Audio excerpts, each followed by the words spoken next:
નમસ્કાર દર્શક મિત્રો, સાયજી સમાચારમાં આપનું સ્વાગત છે। જરોદ પાસે એક એસટી બસ અને લાંબા ટ્રેલર વચ્ચે અકસ્માત સર્જાતા એસટી બસના અનેક મુસાફરો ઘાયલ થયા, જે પૈકીના 4ને એસએસજીમાં લાવવામાં આવ્યા, તો અકોટાના ધારાસભ્ય ચૈતન્ય દેસાઈ અને કાઉન્સિલર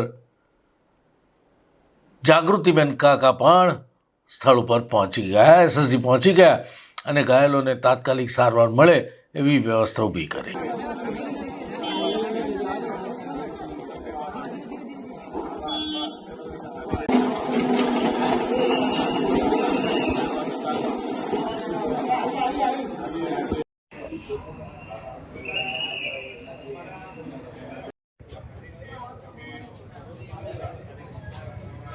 મોડા પર જ વાગ્યા મોટા ભાગે મોડા પર જ લોકોને બધા ભાગે મોડા પર મોડા વાળા તો હમણાં તમે ક્યાં જાઓ છો? આ કઈ 4 નંબરના વોર્ડ પર હા, કઈ લઈ જાય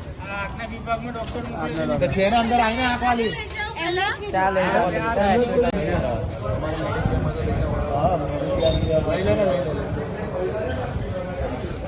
ને, આંખ વાલી આવીને અંદર ડોક્ટર એમને એવું કીધું કે સર્જિકલ કન્ટેન્ટની સાથે કંઈક નવું બન્યું છે અને ત્યાં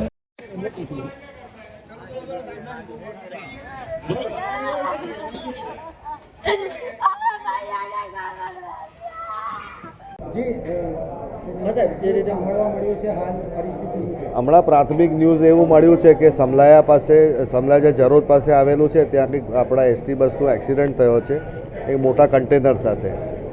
આ જે પ્રિલિમિનરી ન્યૂઝ છે, એટલે એકચ્યુઅલ શું ઘડાયું છે ખ્યાલ નથી આવી રહ્યો, પરંતુ 20 જણાને ઈજા થઈ છે અને એમાંથી લગભગ 15 જણાને અહીંયા એસએસજી લાવવા માટેની વાત હતી। એમાંથી 3 કે 4 જણા આવ્યા છે અહીંયા। એક જણનું કંઈ પોતાનું મેડિકલ કે મેડિક્લેમ હતું, એટલે એને કંઈ પ્રાઇવેટ હોસ્પિટલમાં ખસેડવામાં આવ્યા છે અને હજી ધીરે ધીરે આવી રહ્યા છે। એટલે એકચ્યુઅલ કોઝ અને કઈ બાજુથી બસને એક્સિડન્ટ થયો, કેમ આટલા બધાને વાગ્યું, એ હજી એનું તારણ કે કારણ કાઢવાનું હજી નીકળ્યું નથી। એક જણની કેઝ્યુઅલ્ટી થઈ છે, એક જણ એમાં ગુજરી ગયા છે ઓન ધ સ્પોટ, પણ એ કઈ રીતે અને કયા સંજોગોમાં થયું છે હજી પૂરતી માહિતી મળી નથી।